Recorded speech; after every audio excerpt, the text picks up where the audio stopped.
Chief Sir, Rajpandan Sir, Parthasati Sir, Harish Sir and GEM team inviting me.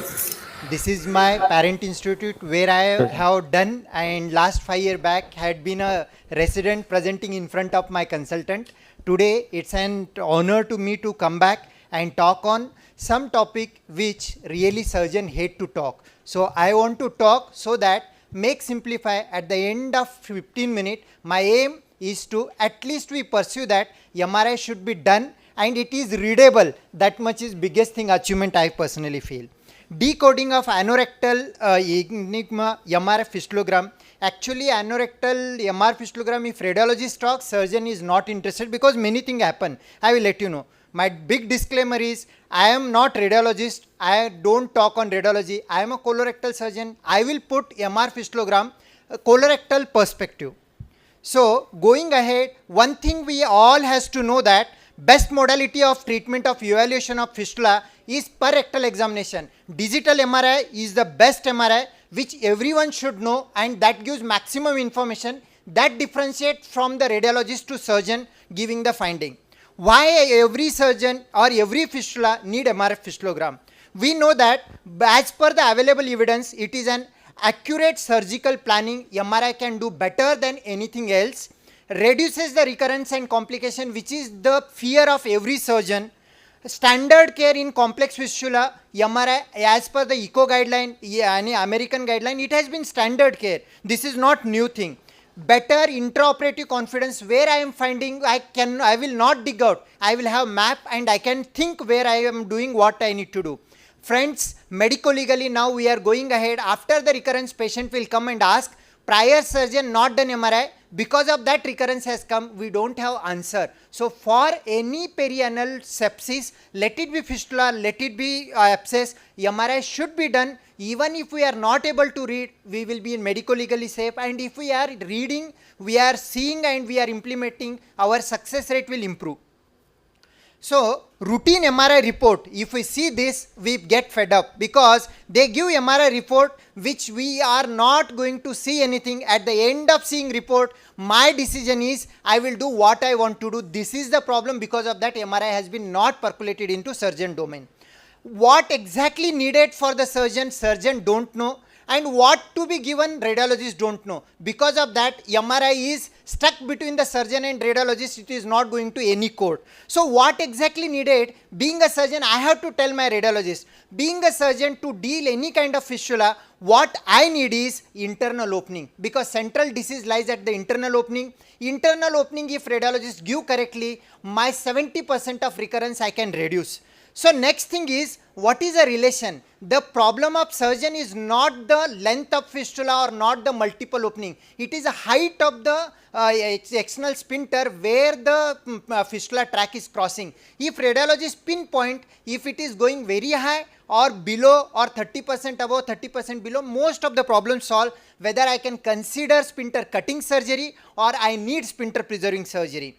Pathology, different anogenital spaces. There are, as per Dr. Rajuna Sukal, 7 anogenital spaces are there. Which space it is having pathology, so that we will not leave any space unattended, because that is one of the cause for recurrence. And external opening, blind ending, where it is going, if it this much radiologists give, most of the things are easy to understand and easy to take care of our fistula.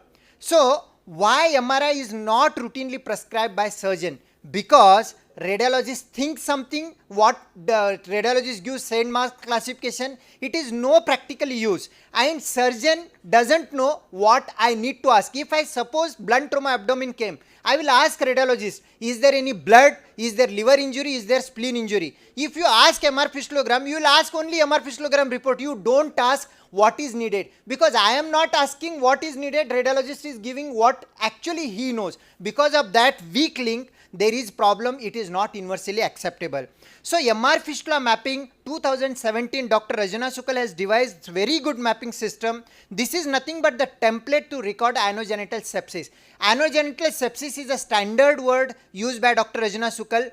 We call acute as abscess, chronic as a fistula. These both are not good concept. If we completely club together anogenital sepsis, treat every abscess as a fistula, you have a better outcome for the patient. treat every fistula as abscess, definitely hidden abscess also you dig out. So call this as anogenital sepsis. If we call anogenital sepsis, 6 point we need to understand by the radiologist. Internal opening, what o'clock internal opening is there, whatever you do procedure, central disease you can hit. Intersphincteric space, this is a space, is there any tract, is there a cavity, is there an abscess, which matters lot what I am going to do the procedure. Level, is the intersphincteric tract low or high, is the transsphincteric low or high, or it is a translevator. The tract, if suppose intersphincteric low or high or transsphincteric low, simple fistulotomy sphincter cutting surgery gives 100% good result. There is no need to dig for sphincters preserving surgery. If it is a high tract, definitely we should think about what sphincter preserving surgery to be done. All the 7 spaces, is it a perianal, perineum, intersphincteric, supralevator, infralevator, what space it is involved, that space need to be known. And end is there any external opening, is there a blind ending, and some patient may have second internal opening. This much if we get the map, if the radiologist write, rather than writing 1-page report, if he write in 1 line what is needed for me, my mind will work what need to be done for this pathology, and based on that we can take a better. Let's see how mapping will happen. Internal opening, he should see in axial internal opening, intersphincteric space where what is there, that should be commented. Level up anal sphincter, is it the intersphincteric tract, transsphincteric tract or translevator tract. Anogenital sepsis spaces, is there any abscess or cavity or tract. Or end point, is there external opening or blind ending. This much if the radiologist gives, most of the problem will be solved. Surgeon will be very happy to deal the disease very nicely. MR protocol, MRI is the standard, we cannot skip this and we have to learn by the radiologist, and our finger digital MRI has to correlate with MRI. What MRI needed? 1.5 or 3 Tesla is preferred one. 3 plane axial coronal sagittal plane which we see in the CT. 3 mm thickness basic it will be needed so that we can delineate most of the pathology. When it comes planes, axial plane is nothing but once we cut horizontally or transverse, that is axial plane. Most of the surgeon, even if we see axial plane, that's more than enough to understand 80% of the problem. Coronal plane, these are the frontal plane. Sagittal plane, these are the longitudinal plane. Coronal are vertical slice done front to back, and sagittal plane vertical slide done side to side. All the 3 plane, if we understand, we will not feel that it is an alien image in front of us. Why MRI is hated by the surgeon? After seeing axial section, this is axial section, this is the best for internal opening, relation of the sphincter. Is this the intersphincteric tract? Is it a transsphincteric tract? Your axial section can give a better understanding. If we see coronal section, it is better to know that right side tract or left side tract, associated secondary tract, and it gives a bird eye view about the levator ani muscle or intercommunication. And going to sagittal section, this is very good to understand the orthogonal plane which we need to understand, and also to evaluate supralevator collection, presacral extension and posterior horseshoe tract, and this will give the extension to presacral area. So in CT, this much is more than enough. Axial, coronal and sagittal is more than enough. What makes the MRI more difficult is the anal clock. We know the sequences. T1 sequence is basically for anatomy and fat. Fat appear bright white and water appear dark in T1. And in T1, they give contrast. The contrast T1 which make inflammation to appear more dilated, which is the beauty of MRI. Going to T2 where fluid and edema inflammation appear bright. Water is bright, fat is bright in T2, although it appear brighter, but water and fat both are bright. Because of that, what has been done in MRI is fat suppress image, where they can suppress the fat. That cannot be done in the CT. They can suppress the fat and they can make a prominent of the tract, that we see analog further. So we can see that this is T2 where we are having the image where we see that this area is inflammation is there and it is prominent. But when we suppress the surrounding fat, then it becomes more prominent. This beautifully can be done on MRI. It is not possible on the any other imaging. So MRI is worth to do and worth to see where it is going. And here we can see that whole intersphincteric area it is involved. At 6 o'clock it is connecting into the anal canal. So easily we can predict it. At least every surgeon sees fat sat image of axial. 85 to 90% of the finding we can track on the MRI because we have done the PR examination at the start. Diffusion weighted image, again they add the complexity where they see the diffusion weighted image. The basic concept is based on the water molecule movement. Whenever there is a restriction it appears bright, where there is no restriction it appears dark. So surrounding tissue appear more and more darker and the pathology become more brighter. I think this much when I tell, then appear that it is more and more complex. Why to read again? So I will make it simplified. So we see that collection in T1 is a dark one, collection in T2 is a bright one, collection in stir is a brighter when fat is getting suppressed, and when it goes to diffusion weighted image it become more and more bright. So to make analog more easy to understand, I am taking simple image. If you see this black and white image, it is nothing but T1, where everything we are seeing like a CT but not able to appreciate. If we see this image where beautiful image is there and we are able to appreciate the person, also the nature, where we are confused what need to be seen. It need to be seen on the T2 fat suppress image. We can suppress the background, that prominent pathology will come, and when it goes to diffusion weighted, the pathology completely gets suppressed and grainy and the pathology will be seen and fistulous tract can be appreciated. So this kind which we see visually, this can be seen on the MRI. Even in axial section we can appreciate more better pathology and our precision for the treatment will improve.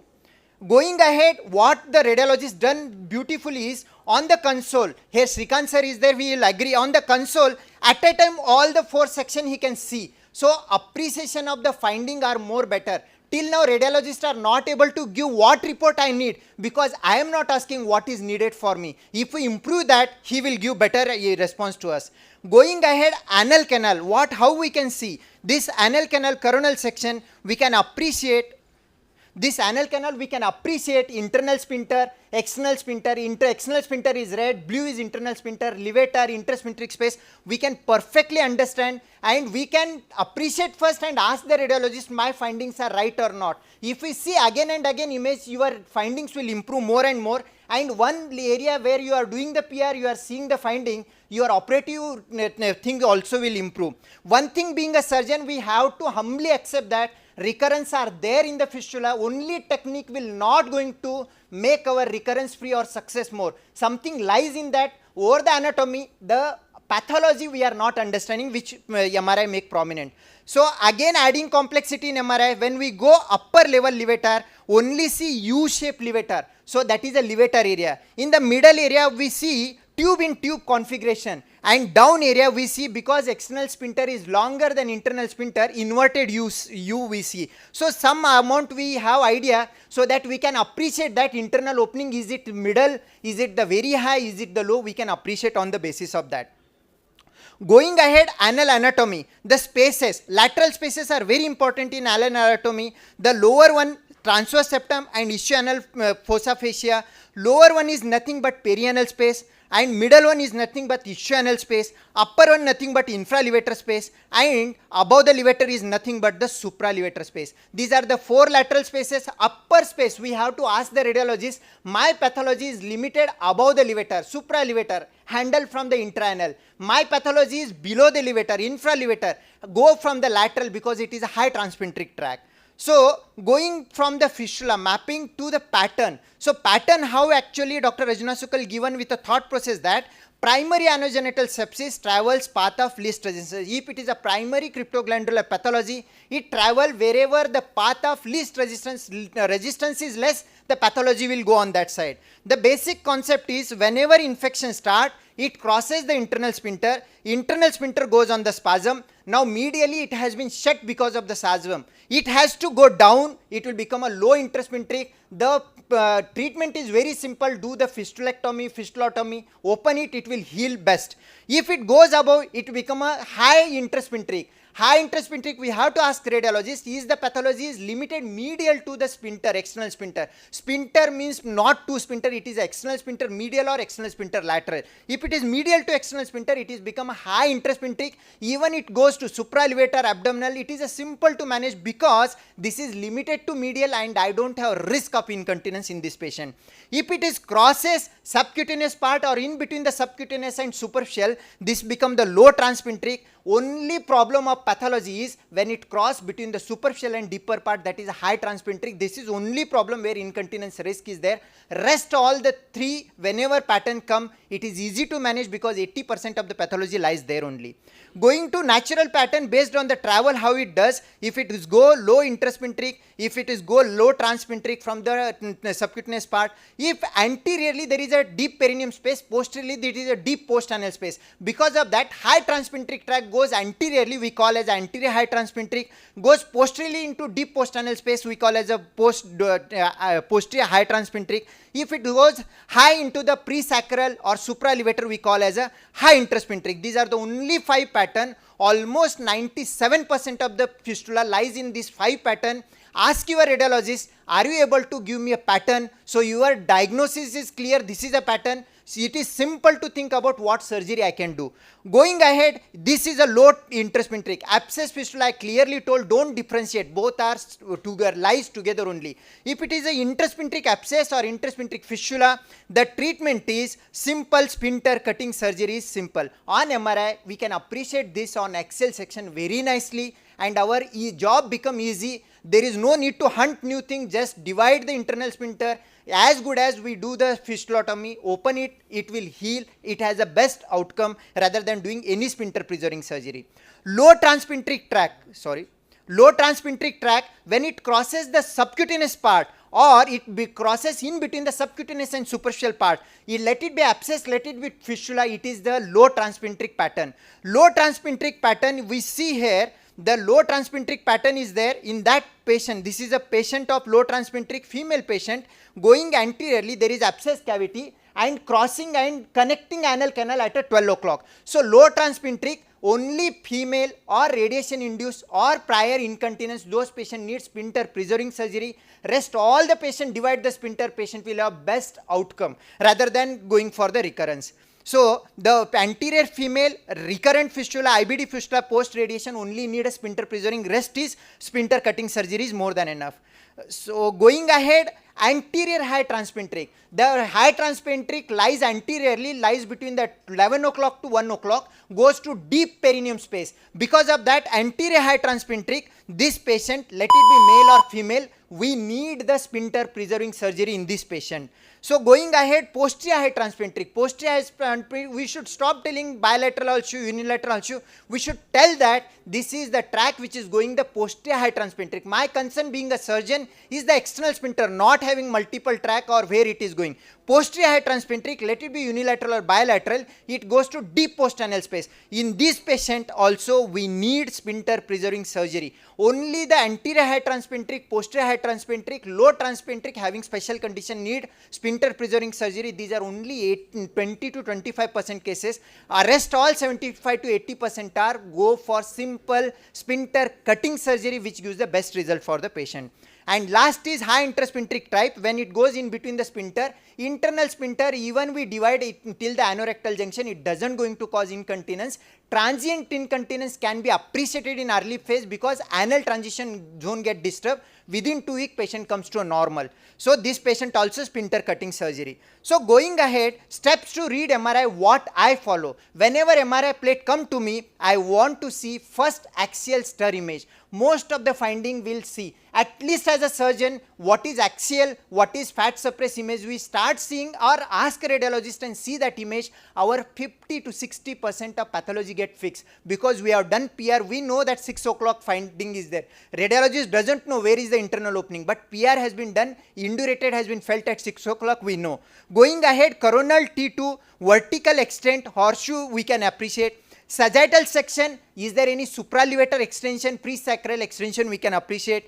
T1 post contrast or diffusion weighted image, this will only help for abscess inflammation to become prominent to appreciate, or if there is a fibrotic tract or tract is active, that can be appreciated on T1 post-contrast and diffusionated image.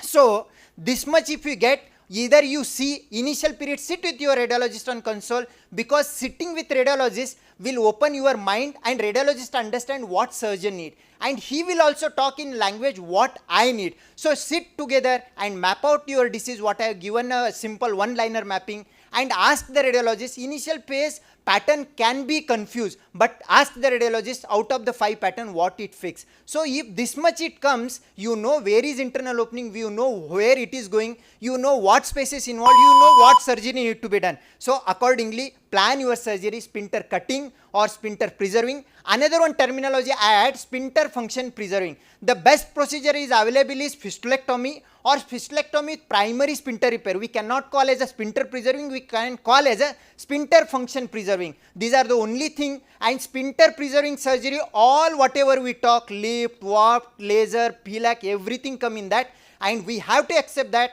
all the sphincter preserving surgery come with a recurrence rate, but they are good for avoiding incontinence. So for example, this is a map has been given by my radiologist, and this is a pattern has been given. I can appreciate on this axial internal opening at 12 o'clock, intersphincteric tract going to deep post-anal space, going as a high transsphincteric tract, infralevator issue-anal space, having there is abscess collection, and there is a tract in perineal space, and having a external opening at a 5 o'clock. This simply we can assume. Once we start understanding, we start talking. Even if I talk my colleague, I am having internal opening at 6 o'clock, and this finding, he will assume what need to be done. That's how we need to go ahead, so that we can improve our surgical practice and we can improve our result. So if time is permitted, 2-minute video I'll take, otherwise I'll skip the video. Okay. Coming to conclusion, MRI is most cost effective because one recurrence is 10 times higher than the doing one MRI. MRI is cheaper than the laser because laser is not foolproof guarantee that it will give recurrence free, but MRI, if we start reading, our confidence, our accuracy will improve. MRI has been supported by many of the guidelines. It can work as a GPS for the surgeon what need to be operated. MRI can help reading. It's not a skill, it is an habit we have to develop. Until and unless I leave that thought process, I will not read. I start reading MRI, I can give more better outcome for the patient. And MRI is essential for safe and complete fistula surgery. In going ahead 2025, we cannot tell that I will not do MRI. This is simple because literature has been proven that even in a simple fistula, 30% complexity can be seen on MRI. So we cannot leave, we have to accept this. So fistula surgery doesn't begin in the OT, it begins with reading of MRI by the surgeon, not by reading the report. So to conclude, I will tell only one thing, do not operate in dark, let MRI to be your roadmap, so that every fistula surgery start by reading the MRI. This is my thought process. I may be wrong, please accept. Thank you, Samrat, for the excellent lecture. I think even the radiologists will be afraid of talking to you for MRI.